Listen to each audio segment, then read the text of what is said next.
보실 말씀 로마서 2장 1절부터 11절까지의 말씀입니다.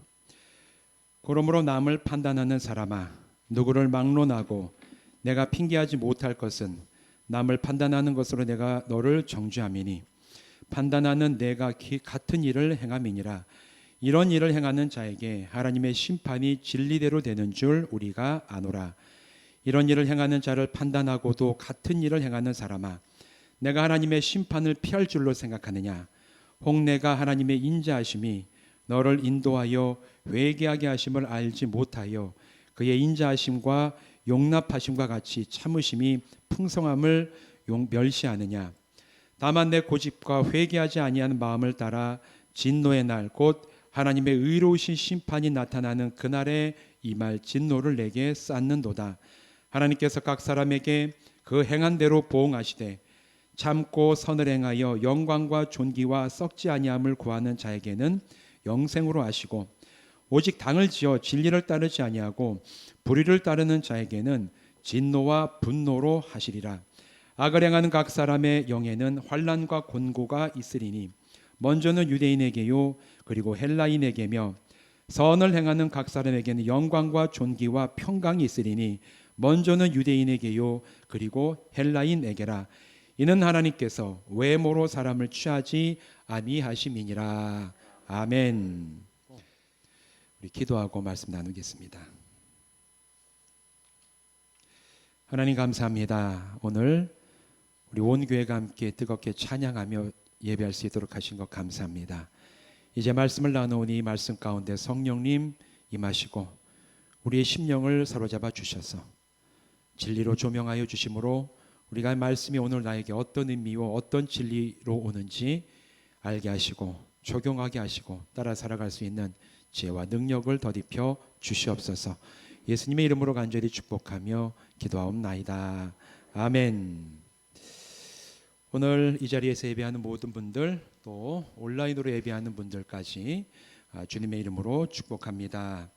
지난 주일 말씀의 제목이 오늘 말씀과 똑같아요. 무엇으로부터의 구원인가?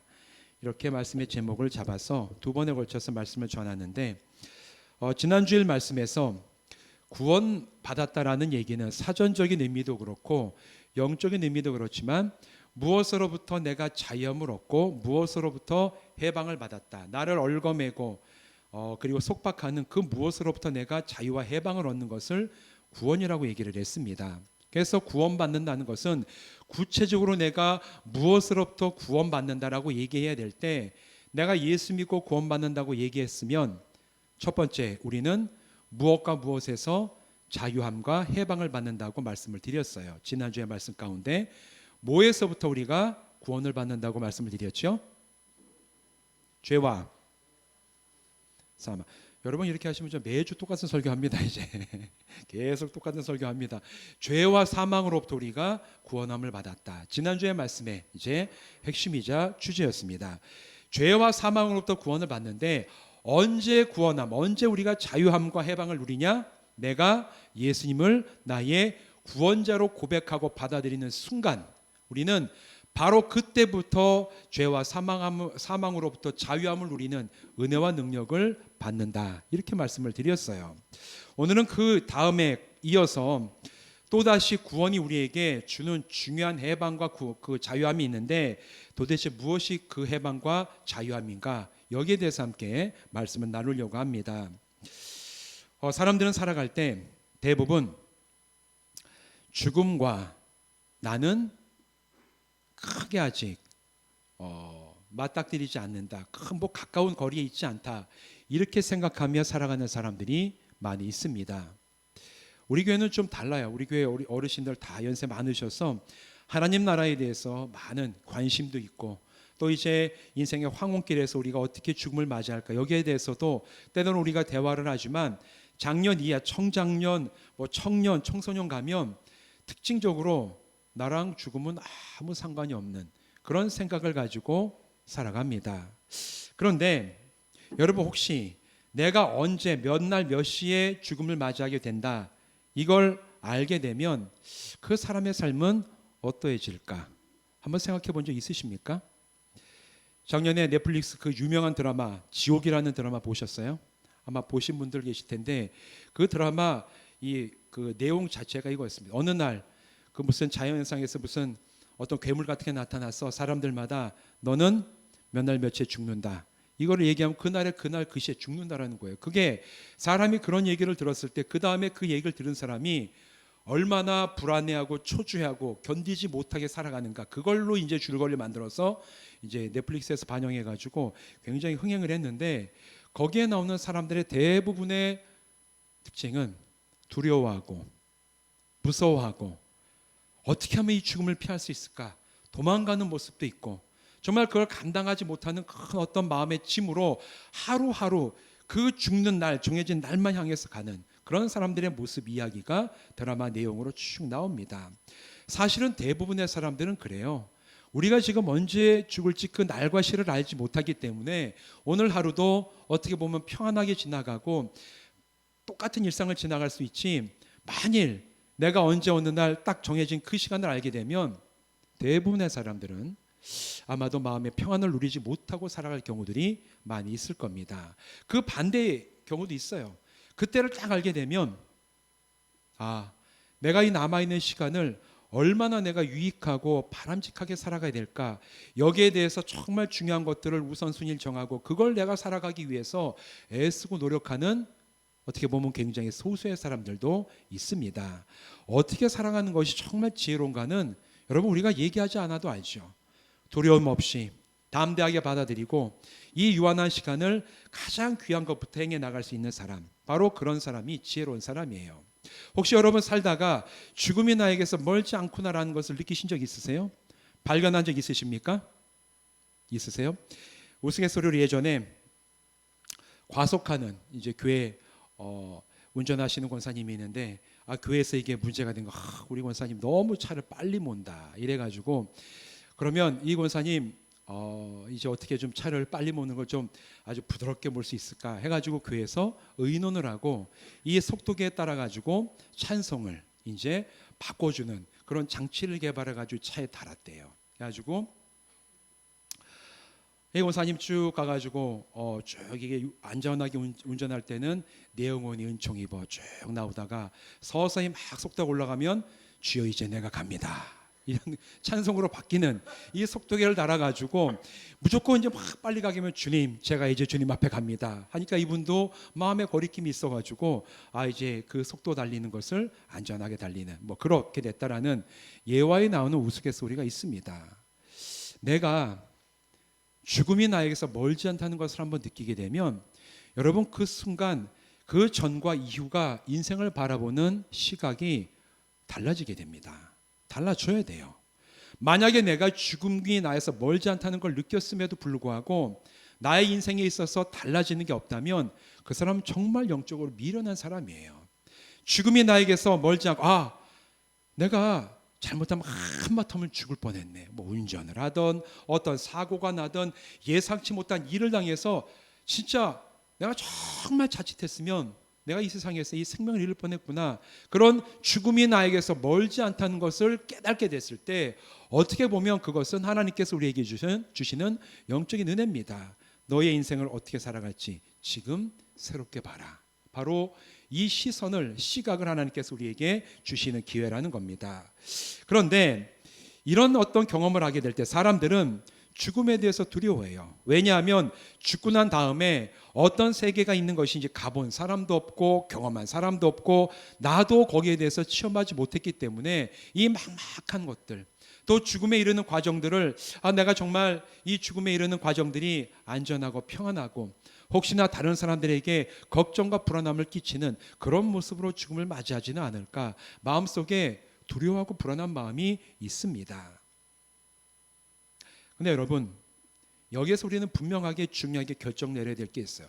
분명하게 내가 고백해야 될 게 있습니다. 여러분 죽음 이후의 세계가 있다고 믿으십니까? 뭐 대답하시기 싫으면 고개만 한번 끄덕거려 보겠습니다. 여러분 죽음 이후에 우리에게 새로운 세계가 있다라고 믿으십니까? 그럼 반대로 죽음 이후에 내가 어떻게 아냐, 그걸 가보지도 않았는데 성경에 써 있는 거 어떻게 믿냐, 누가 가봤냐, 이거를 그렇게 생각해서 죽음 이후에는 아무것도 없고 지금 내 삶이 전부라고 생각하십니까? 여기에 대해서 우리는 분명히 대답을 해야 돼요.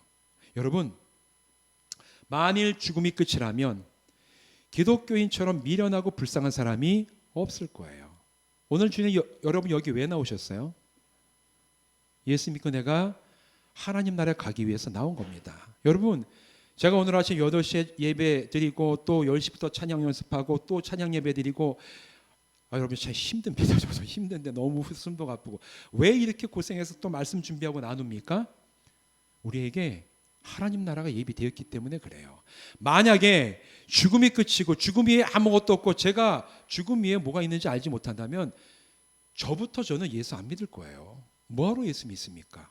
눈에 보이는 게 전부고 내가 얻을 수 있는 거 누릴 수 있는 게 그게 전부인데 내가 그걸 어떻게든지 하나 더 누리면서 즐겁게 살아가는 게 그게 나에게 주어진 최선의 삶이지 죽음 이후에 아무것도 없다면 내가 뭐하러 예수 믿고 내가 뭐하러 헌금하고 내가 뭐하러 힘들게 예수님 따라가고 닮아가는 삶을 살아가냐는 거예요.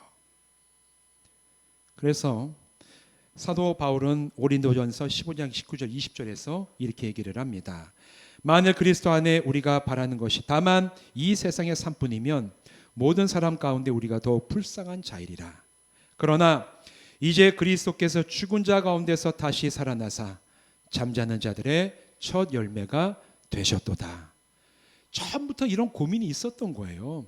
정말 죽음 이후의 끝이 죽음이 끝이라면 사도 바울이 얘기하지 않습니까? 그리스도인들이 이 세상 가운데 가장 불쌍한 사람이다. 잊지도 않는 그걸 소망이라고 붙잡고 그렇게 고생하고 그렇게 핍박받고 그렇게 헌신하고 살아가는 그게 얼마나 불쌍하고 미련한 일이냐. 그러나 우리는 미련하다거나 불쌍하지 않다. 왜? 그리스도께서 죽은 자 가운데서 살아나셨기 때문에 우리도 죽음 이후에 예수 따라서 다시 살아날 것이기 때문에 그리고 그 약속이 너무나 분명하여서 우리는 그 소망을 가지고 살아가는 삶이 두려움과 걱정과 근심을 넘어설 수 있는 믿음의 삶이 되기 때문에 이 삶이 참으로 우리에게 주님을 닮아가고 그 그리스도인의 삶을 살아가는 것이 참된 은혜이자 약속이라고 바울이 얘기하고 있는 거예요. 여러분, 죽음은 끝이 아닙니다. 죽음 이후에는 성경이 말하는 그 이후의 삶이 있어요. 죽음은 우리에게 이 세상의 삶에서 하나님 나라 그 약속의 땅으로 들어가는 그 관문을 통과해가는 영적인 전환점입니다. 그렇다면 육신을 입은 우리들에게 죽음 후에는 어떤 일이 일어나는가? 히브리서 9장 27절은 분명하게 이렇게 얘기를 합니다.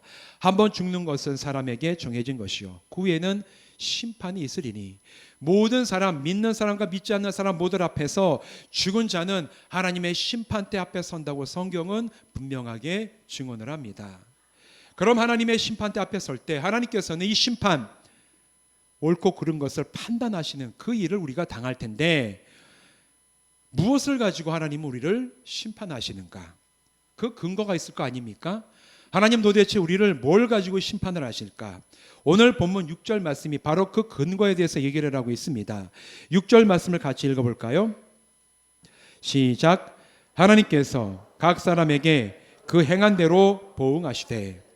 하나님께서 각 사람에게 믿는 자 믿지 않는 자 모두 한 사람도 빠짐없이 각각의 사람에게 그 행한 대로 지금 우리가 살아왔고 살아가고 살아갈 우리의 삶에 대해서 보응하실 것이다. 심판하실 것이다. 판단하실 것이다. 오늘 본문에서 분명하게 이렇게 얘기를 하고 있습니다. 그럼 하나님의 심판대에서 어떤 일이 일어나는가? 이런 일이 일어날 때 하나님은 우리 한 사람 한 사람의 그 인생에 대해서 오늘 우리 살아가는 삶에 대해서 거기에 대해 판단을 하신다는 거예요. 그렇게 볼 때 여러분 오늘 하루에 우리에게 주어진 인생은 하나님의 심판대 앞에 서는 준비를 해가는 인생이 되는 줄로 믿습니다. 에이씨 오늘 하루 그냥 모르겠다. 아니 우리 청년들 보면 이 생망 이번 생은 망했어. 헬조선 에이씨 여기서는 뭐 살 수 없어. 다른 나라 갔으면 좋겠어. 자포자기하고 그냥 막 살아가고 이건 하나님이 우리에게 찾으시고 원하시는 삶이 절대로 아닙니다. 그것까지도 하나님께서는 심판하실 거예요. 너 왜 그렇게 살아왔냐. 내가 너에게 준 인생이 얼마나 값지고 너에게 새로운 생명을 주시기 위해서 예수 그리스도께서 십자가에서 피를 흘리셨는데 네가 어떻게 그런 그 피값으로 산 인생을 그렇게 네 멋대로 아니면 너의 탐심대로만 따라 살아왔느냐. 하나님께서는 하루하루 살아가는 우리의 인생이 모인 그 삶 전체에 대해서 판단하시고 심판하신다는 거예요. 그렇다면 우리가 이렇게 물어볼 수 있습니다. 하나님 왜 심판하십니까? 단지 내가 예수 믿지 않기 때문에 심판을 하시는 것이고 내가 예수 믿으면 심판 안 하신 것입니까? 너무한 거 아닙니까? 예수 믿고 안 믿고 때문에 이렇게 아주 심각한 심판을 받는다는 건 너무 요즘 용어로 보면 공정하지 않은 거 아닙니까? 이런 질문을 아니면 이렇게 생각하시는 분들도 있습니다. 근데 여러분, 하나님께서 심판하시는 것은 단지 예수 믿었냐 안 믿었냐 요거 가지고 심판하시는 게 아니에요. 훨씬 심각하고 훨씬 광범위하고 훨씬 중요한 우리의 삶의 전체 열매가 믿고 안 믿고에 따라서 달라지기 때문에 그것을 보시고 하나님이 심판을 하시는 겁니다. 예수 십자가 복음을 우리가 전해 들었을 때, 세상 사람들이 전해 들었을 때 그 복음을 거부하는 것은 단지 예수 안 믿는 것으로 끝나지 않아요. 예수님을 거부하는 것은 살아계신 창조주 하나님을 거부한 겁니다. 왜 예수님이 필요합니까? 하나님이 살아계시기 때문에 살아계신 하나님과 나의 끊어진 관계를 회복하고 살아계신 하나님께 내가 나가기 위해서 예수님이 필요한 것이고 예수 십자가 복음이 나에게 필요한 거예요. 그런데 그 십자가 복음을 내가 거부했다라는 것은, 어떤 사람이 그 복음을 거부했다라는 것은 나는 창조주 살아계신 하나님을 인정하지 않는다라는 얘기입니다. 그렇기 때문에 나는 복음이 필요 없다라고 생각하고 거절하는 거예요. 그리고 하나님을 거절하였다는 그 얘기는 하나님께서 내 삶과 생명의 주인 되심을 인정하지 않는다라는 얘기입니다. 하나님을 거부했는데 하나님은 어떻게 나의 주인이 되시고 내 생명의 주인 되시겠습니까? 그렇지 않다라는 거예요. 그리고 하나님을 인정하지 않고 나의 주인으로 받아들이지 않은 사람은 하나님과의 관계가 회복되어야 될 필요성을 절대로 받아들이지 않고 그 관계도 무시하는 사람입니다. 그 결과 하나님과 아무 상관없는 인생을 살아가게 되고, 그렇게 살아가는 인생이 맺는 열매가 무엇이냐? 오늘 읽은 이 본문 말씀 5절과 8절, 10절 말씀이 바로 여기에 대해서 얘기를 하고 있습니다. 뭐라고 얘기하냐?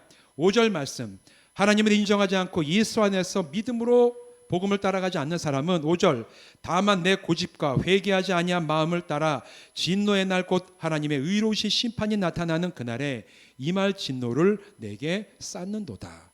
네 고집대로 살아간다는 얘기는 네 스스로가 네가 너의 주인이 되어서 하나님 없이 네 살고 싶은 그 탐욕과 죄를 따라 살아간 거 아니냐.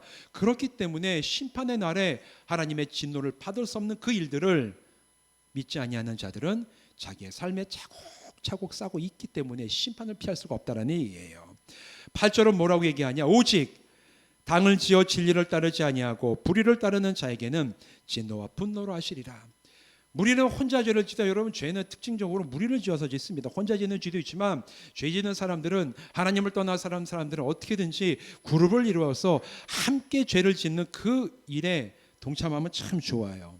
하나님 따르지 않는 일을 한 사람이 아니라 그룹을 지어서 다른 사람을 끌어들여서 하나님이 아닌 세상을 따르게 만들고, 그 결과 그렇게 살아가는 그 불의한 삶 때문에 하나님께서 그 사람의 삶을 심판하시고 진노하지 않을 수가 없다. 10절 9절이죠.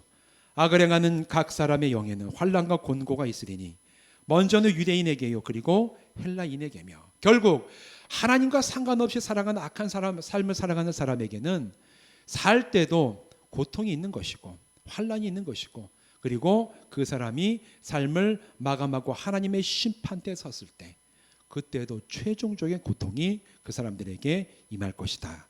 성경은 지금 그렇게 증언하고 있습니다. 그러면 마지막에 하나님의 그 심판대 앞에서 너는 나랑 아무 상관이 없다, 그렇게 판단받은 사람이 가는 곳이 어디입니까? 성경은 그곳을 지옥이라고 얘기를 합니다. 이 지옥은 여러 가지 말씀과 어떤 그림같이 표현이 되어 있어요. 마태복음 18장 8절과 9절에서 보면 영원한 불이 타오르는 곳, 계시록 20장 14절은 불못, 물처럼 가득한 불이 막 넋식을 대는 그런 불못이라고 얘기를 하고, 마가복음 9장 24절은 구더기도 영원히 죽지 않고 불도 꺼지지 않는 곳이다. 그리고 마태복음 8장 12절은 어느 곳도 빛을 밝힐 수 없는 어두운 곳이다, 이렇게 얘기를 하고 있어요. 그런데 사실 여러분, 성경에서 지옥에 대해 묘사하는 건 우리에게 별로 와닿지 않아요.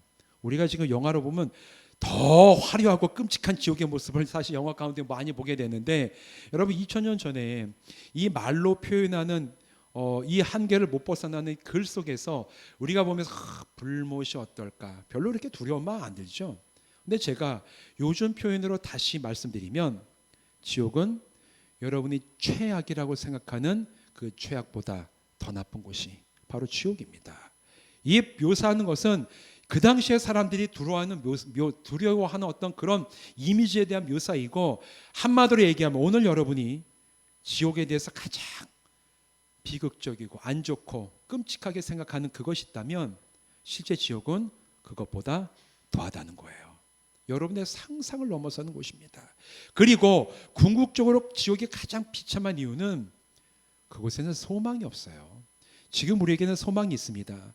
믿지 않는 사람은 복음 앞에서 하나님 앞에 돌아올 수 있는 기회와 소망이 있고, 내가 예수 믿었다가 아직 예수 닮지 못한 사람이 있다면 남은 나의 인생 가운데 하나님을 따라서 예수를 닮아갈 수 있는 기회와 소망이 우리에게 주어져 있어요.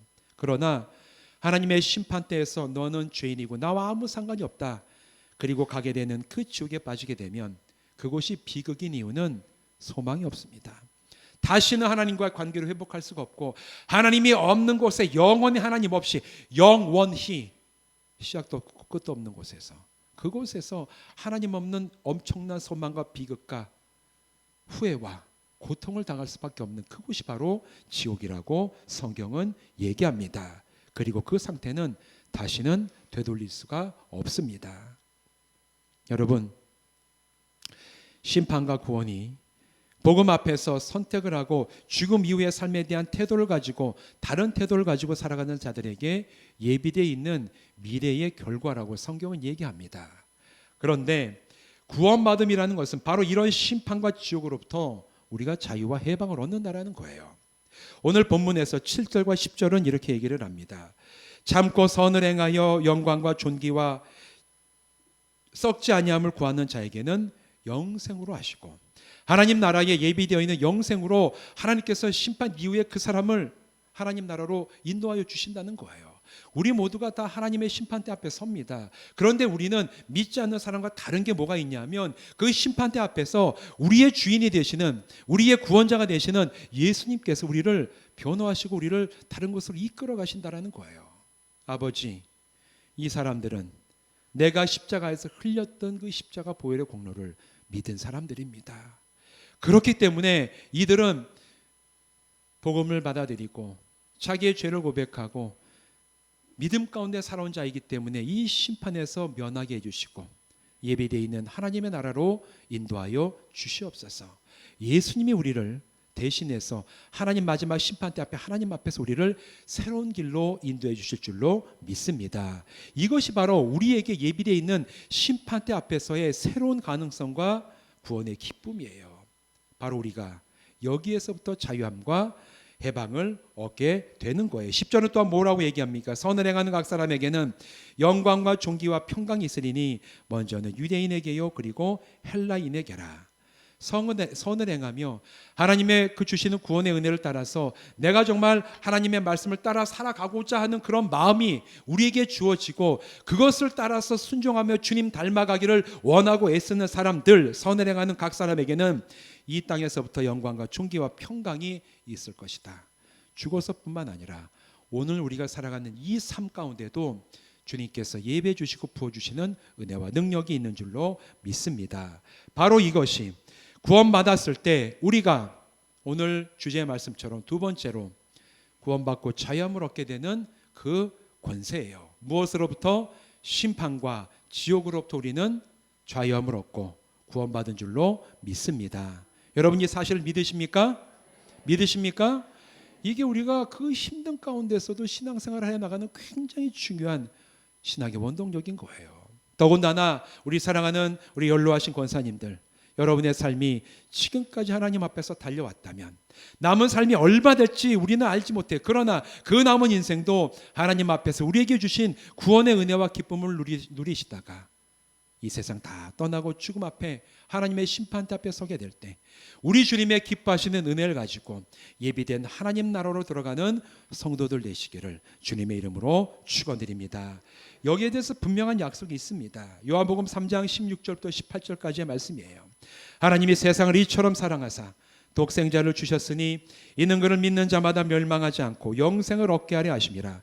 하나님이 그 아들을 세상에 보내신 것은 세상을 심판하려 하심이 아니요 그로 말미암아 세상이 구원을 받게 하려 하심이라.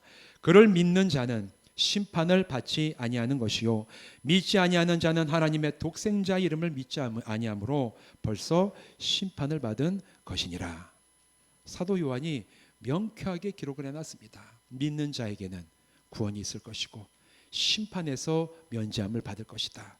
그리고 그들에게 예비된 하나님 나라가 있다라는 이 성경의 약속들 오늘 저와 여러분에게 주신 약속인 줄로 믿습니다.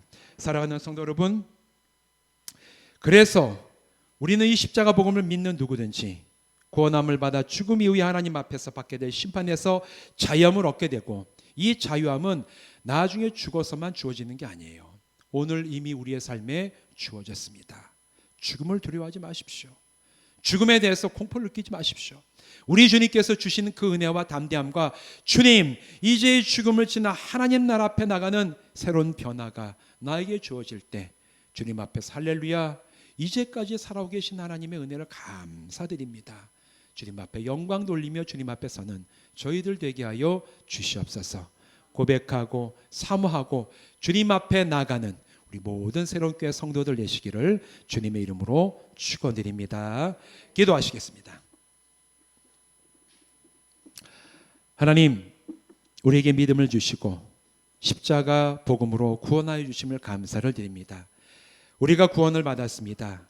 그 구원받음은 구체적으로 무엇으로부터 자유와 해방을 받는 것인데 오늘 말씀에서 우리는 심판과 지옥으로부터 우리가 자유함을 얻었다고 증언하고 있습니다. 이 말씀이 그대로 믿어지게 하여 주시옵시고 우리가 이 말씀을 믿었기 때문에 우리가 살아가는 바로 이 시간부터 심판과 지옥에 대해서 또한 죽음에 대해서 우리가 담대하게 이겨내며 자유함을 누리고 살아가는 모든 성도들 되게 하여 주시옵소서. 예수님의 이름으로 간절히 축복하며 기도하옵나이다. 아멘.